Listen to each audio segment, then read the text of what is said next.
Hello nerds and nerdettes, and welcome back to the channel, and happy new year. We are currently in the year of 2025, and about 2 weeks ago, just before break, we started recapping the year of 2024 through comics, starting with the indie / smaller publisher market, which I can leave the link of that video somewhere up above.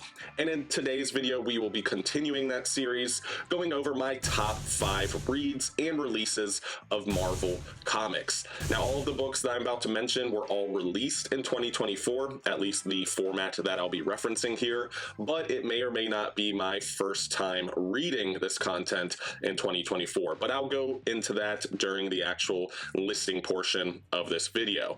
But if you are interested in any of the books that I talk about on my channel or in this video, you can use the channel sponsor organicpricebooks.com.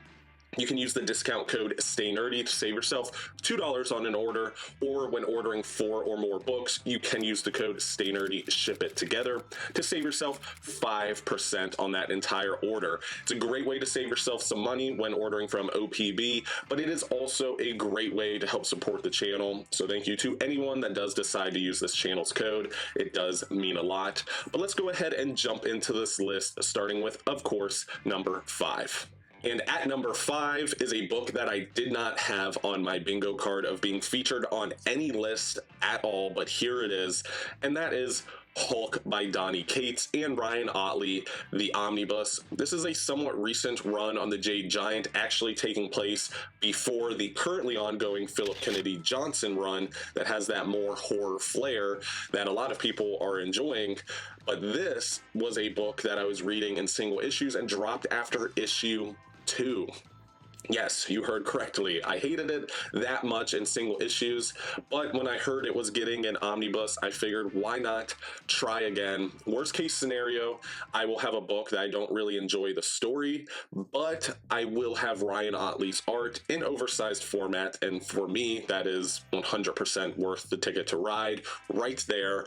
But to my surprise, I came out on the other end absolutely adoring this run on the Hulk, and that's mainly because once you look past the surface level, which is the Hulk being injected with a sci-fi genre element, and Donny Cates applying a lot of his cosmic and spacey ideas to the character of the Hulk, you'll see that what this truly is a love letter to all of the beloved runs from Peter David's run on the Hulk, Al Ewing's, Bill Mantlo, Greg Pak, just to name a few.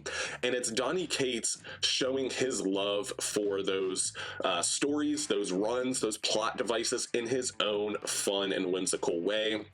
You have Donny Cates exploring the mindscape that Bruce Banner and the Hulk share in his own way, which is in the form of Starship Hulk. You have some characters from specifically Bill Mantlo's run that make an appearance in a very different way that you wouldn't come to expect. You have a lot of the Hulk supporting cast showing up in here as well, and you even have the beloved story Planet Hulk being flipped on its head by Donny Cates, where he gets to tell a different story about a Hulk planet. So you really get to see that Donny Cates is a fan of the character of the Hulk. He's a fan of the creators that have applied their master crafting skill of storytelling to the Hulk, and you really get to see that in a big way, especially when it comes to the art done by Ryan Ottley, who's probably the most known for his work on Invincible with Robert Kirkman over at Image, where he really put his name on the map on that title. Absolutely incredible artwork and paneling over there. But he does apply everything that he is known for when it comes to the brutality and the fighting and the large-scale battles and the bombasticness and momentum that he applies to a lot of the paneling that you're going to see here. But he applies that to the Hulk, and it works beautifully. So this is a title that I probably would never recommend to anybody before rereading it. Now, after rereading it, or trying to read it again, whatever the proper term is that I'm trying to use here, I would 100% recommend this to huge fans of the Hulk, because I think at its core, what you're reading here is a huge fan of the Hulk writing the Hulk and showing just how much he loves the character. And unfortunately, we didn't get to see Donny Cates fully explore his ideas due to the accident. And around issue 10 and 11, Ryan Ottley starts stepping in and doing some of the writing, and then eventually Donny Cates does fall off the book because of the accident, and Ryan Ottley then has to finish it up. Very similar to kind of what happened during Donny Cates' Thor run, which I also really enjoy. So honestly, if you go into it with an open mind, I think you can come out on the other side really enjoying what you read, especially if you want something that isn't super thought-provoking unless you decide to make it and want to dig below the surface level. But really great stuff. Did not predict this, but I do recommend it. And at the number 4 spot, we do have X-Force by Rick Remender, the reprint that we were all salivating for. It finally came out during the year of 2024, and man, does it feel surreal to have this in my collection now. It was out of print for such a long time. I think everybody was paying over cover price, which you hate to see, but on top of that, this is one of the most beloved runs on a X title. This is a very fan favorite run on an X title, and that's mainly because of the inclusion of a multitude of fan favorite characters, from Wolverine and his side of the mutant world, including X-23 and Daken. You have Deadpool in here, Phantom X, Archangel, just to name a few characters, and they all make an appearance during this title in a very big way. But on top of that, as if the fan service wasn't enough, you do have a multitude of incredible artists that are applying their talent to this specific run, but you also have a story that is incredibly thought-provoking, which you would come to expect with the writer of Rick Remender. Now, this has to do with a mutant Black Ops team that's kind of operating in secrecy and doing all of the nitty-gritty missions that the X-Men don't really want to be known for completing, and that's exactly what this team is doing. You have all of the brutal and somewhat sadistic characters from the mutant world all coming together on one team and trying to complete a very interesting task that causes you to kind of question your own morality, question the morality of these characters and what decision you would make if you were put in the same scenario. Very good stuff. A lot of thought-provoking elements here, and I absolutely love, especially that portion of the run.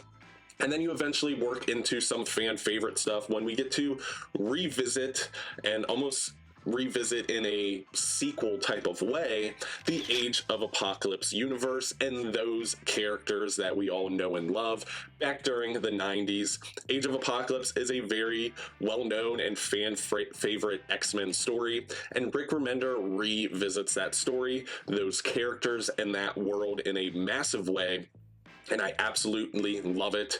You do have a lot of romances being explored, bromances being explored, and a lot of focus on Wolverine as well for all of my Wolverine fans out there. So really great stuff. There's a reason that people wanted this to be reprinted for so long, because it is that good. I think it's pretty new reader friendly as well. I know this is a first omnibus for a lot of people that have never really read X-Men titles or X books in general, and they came out of the other side really enjoying this. I think that's the case with Mitch over at Omnibuddy. I think he did a video on this specific omnibus as well, but man, is it so good. Rick Remender is probably one of my favorite writers, at least in my top 5, maybe top 10. Maybe that's a list I should make sometime, and you see exactly why that is during this run. He loves to play with these characters, he loves to take risks with these characters, but he also likes to inject pretty much all of his stories with a thought-provoking nature where you're going to find yourself questioning the characters you're reading about, but possibly even yourself while reading. And that is exactly why I absolutely love this omnibus and this run on X-Force, and it's yet another book I really do recommend. And kicking off my top 3 of this top 5 video is going to be trade paperbacks, which I also did not have on my bingo card. But these are the trade paperbacks so far. Ultimates is coming out soon, but it won't come out in 2024, so it won't make it in this video. These trade paperbacks have all of the new Ultimate Universe that was put out by Marvel. And I don't think there's a whole lot I can say about these titles that have not been screamed from the rooftops at this point on the internet in some form or fashion, but man, is this so good. You have a lot of the bones of the old Ultimate Universe being explored here, a lot of reminiscent elements from that universe as well. So if you're a original Ultimate Universe Marvel fan, then I feel like you're going to really like these Ultimate titles as well. But if you're a new fan and you've never read anything Marvel, you could probably really enjoy this as well, because it is that good, that well written, and that incredible. We do have Ultimate Spider-Man by Hickman and Marco Checchetto. This is probably the most well-received run during this Ultimate Universe resurgence that's going on. We do have Ultimate X-Men as well, which is probably one of my favorite titles by Peach Momoko, written and drawn. You have the X-Men and mutants being applied with a very manga-like style of art and storytelling, which if you're not a huge manga reader, you may not notice unless you read manga and you see how she's telling the story in a very manga-like way as well. Ultimate Invasion, also by Hickman and Brian Hitch. Brian Hitch was the artist on the original Ultimates, which kicked off the Ultimate Universe, and Hickman was the man that killed the original Ultimate Universe. So really cool to see that and those creators come together and tell this story. I'm sorry for the glare from the light behind you guys. And then we do have Ultimate Black Panther, which I think is a little bit more reminiscent to the 616 universe, but still incredibly different and really good. That has a lot of supporting cast explored in a different way. That's probably the biggest difference when it comes to this Ultimate Black Panther title. But man, are all these titles so good. These are exactly what I was craving in comics for a while now. I've been really craving different stories. I've been craving something that is not the rinse and repeat in comics that we sometimes tend to see, and I was somehow answered. I'm sure a lot of people were answered, and that was answered with Ultimate Universe over at Marvel, Absolute Universe over at DC, and the Energon Universe over at Image, and all of those titles were something I was craving. But we're talking about Ultimate Marvel, or the new Ultimate Marvel. Now, I did talk about every single one of these trade paperbacks, what I thought, and pretty much reviewed them in a video that I've done a little while ago, which I can leave up above, so I can go a little bit more into detail of each of these books. But this is definitely one of those stories that I do recommend to new readers that want to get into comics, to readers that were like me and craving something a little bit more different.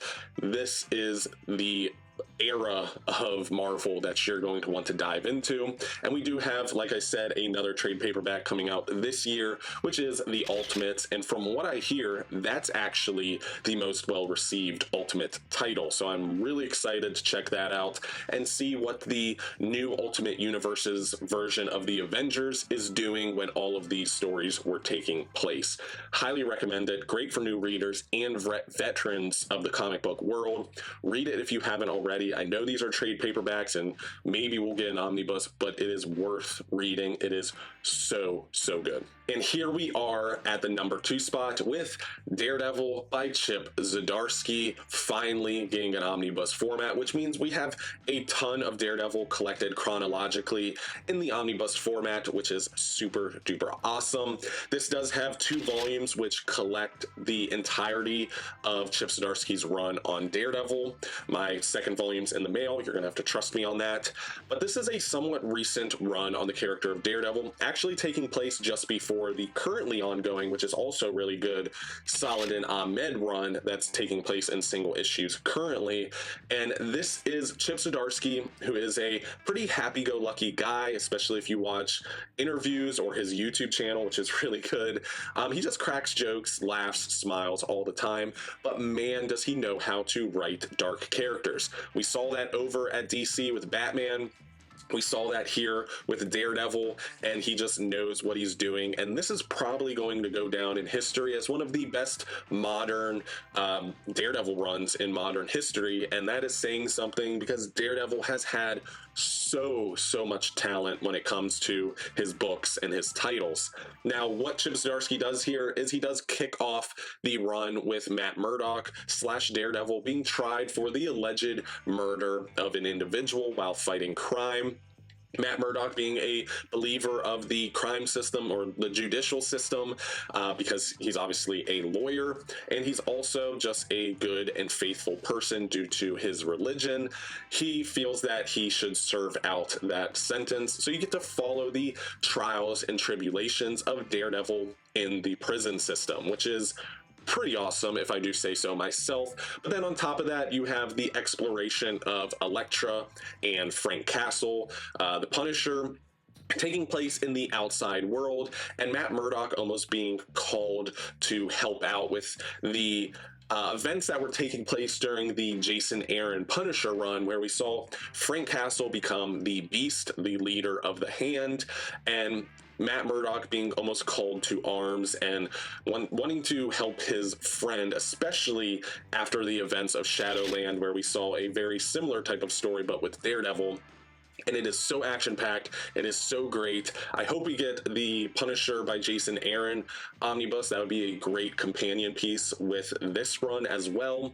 But on top of that, as if the Daredevil versus the Punisher versus the Hand, and then on top of that, a little bit of a mantle swap, which I'm always a fan of in comics. I don't know why. You also get an incredible event, which is the Devil's Reign event, which has to do completely and totally with Kingpin being the mayor of New York, outlawing vigilantes, masked heroes, and kind of enforcing that law with a iron fist. And he also has some other elements that I'm not going to go into that make him even more powerful during that time. And it is so awesome to see all of the masked heroes come together in New York, fight against Kingpin, Daredevil obviously front and center. And I absolutely love that event. I love this run. I think Chip Zdarsky just knows what he's doing. He knows how to build up to a climax, because when you get to the end of this run, you have a climax that is everything that Daredevil is, everything that Matt Murdock is, and it is so perfectly ended.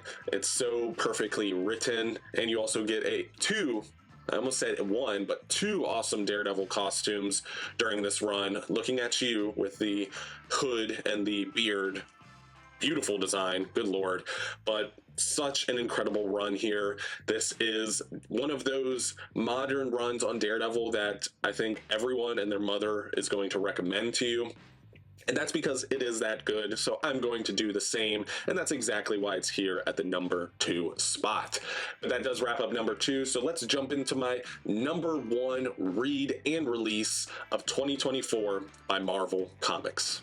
And at number 1 is Moon Knight by Jed MacKay.